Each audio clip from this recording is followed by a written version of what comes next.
एक समय की बात है, पहाड़ों और नदियों से घिरे एक दूरस्थ राज्य में एक युवा राजकुमार रहता था जिसका नाम सेड्रिक था। राजकुमार सेड्रिक एक भव्य महल में रहता था जो सोने, हीरों और कीमती रेशमी वस्त्रों से भरा हुआ था। उसके पास वह सब कुछ था जो वह चाह सकता था।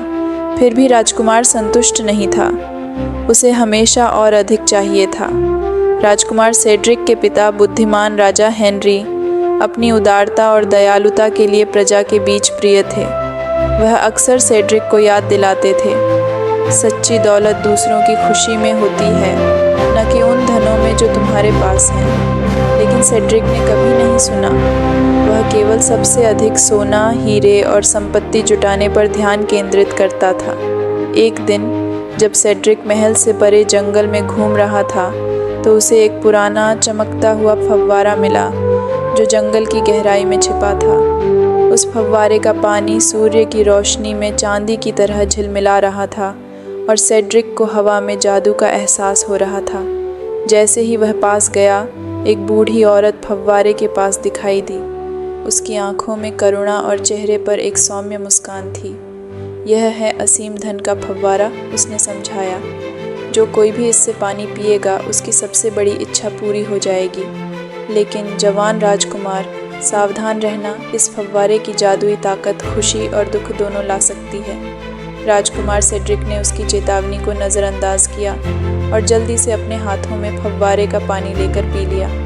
उसने अपनी आंखें बंद की और एक इच्छा की, मैं चाहता हूँ कि दुनिया का सारा सोना, हीरे और ख़जाना मेरा हो जाए। जैसे ही ये शब्द उसके मुंह से निकले, ज़मीन हिलने लगी।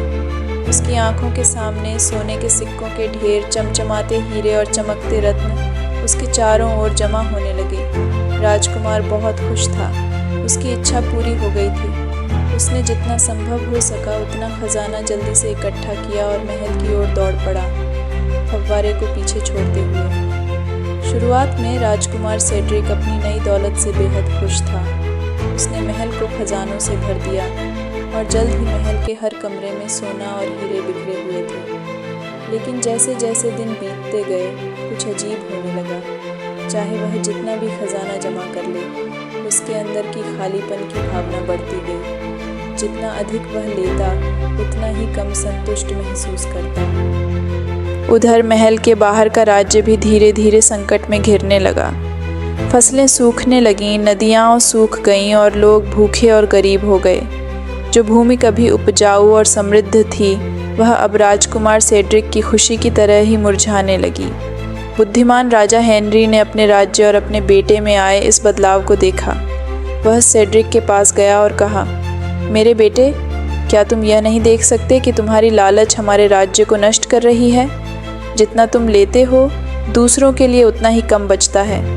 लेकिन सेड्रिक, जो अपनी इच्छाओं में अंधा हो चुका था, ने सुनने से इनकार कर दिया। मेरे पास वह सब कुछ है जो मैंने कभी चाहा था। मुझे इस बात की परवाह क्यों करनी चाहिए कि दूसरों के पास क्या है? उस रात सेड्रिक ने एक अजीब सपना देखा।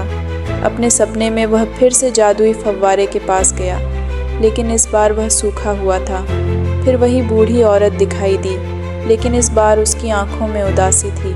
उसने कहा, राजकुमार सेड्रिक, तुम्हारी लालच ने फव्वारे और राज्य से जीवन छीन लिया है। जितना तुम लेते हो, उतना ही तुम खोते हो। जब सेड्रिक जागा, उसे गहरा पश्चाताप हुआ।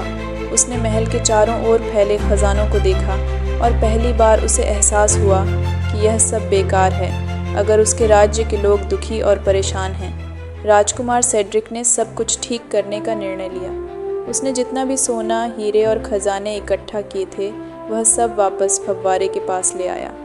वहाँ वही बूढ़ी औरत उसका इंतज़ार कर रही थी। अब मुझे समझ में आ गया है, सेड्रिक ने विनम्रता से कहा। मुझे यह सारा धन नहीं चाहिए। मैं चाहता हूँ कि मेरा राज्य फिर से खुशहाल और समृद्ध हो जाए। बूढ़ी औरत मुस्कुराई और सिर हिलाया। सच्ची दौलत तुम्हारे पास जो है उसमें नहीं, बल्कि जो तुम देते हो उसमें होती है। उसने अपने हाथों को लहराया और खजाने गायब हो गए और अचानक फव्वारे से फिर से पानी बहने लगा, पहले से भी अधिक चमकते हुए।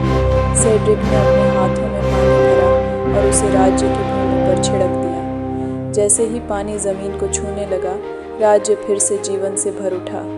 नदियाँ फिर से बहने लगीं, फसलें लहलहाने लगीं और लोगों के चेहरों पर मुस्कान लौट आई। उस दिन के बाद राजकुमार सेड्रिक बदल गया। वह एक उदार और समझदार शासक बन गया जिसने राज्य की संपत्ति को सभी के साथ साझा किया। लोग अब उसे उसके धन के लिए नहीं बल्कि उसकी उदारता और दयालुता के लिए प्यार करते थे। और इस तरह राजकुमार सेड्रिक के शासन में राज्य फिर से समृद्ध हुआ। उसने सीख लिया था कि सबसे बड़ा खजाना वह खुशी है जो हम दूसरों को देते हैं। कहानी की शिक्षा: लालच से केवल खालीपन और दुख प्राप्त होते हैं, जबकि उदारता और दया सच्ची खुशी लाते हैं। जितना अधिक आप दूसरों को देते हैं, आपका जीवन उतना ही समृद्ध बनता है। सच्ची दौलत उसमें नहीं है जो आप इकट्ठा करते हैं, बल्कि उसमें है जो आप दूसरों की खुशी और भलाई के लिए करते हैं। अगर आपको कहानी पसंद आई हो तो कृपया सब्सक्राइब करें, लाइक करें और शेयर करें।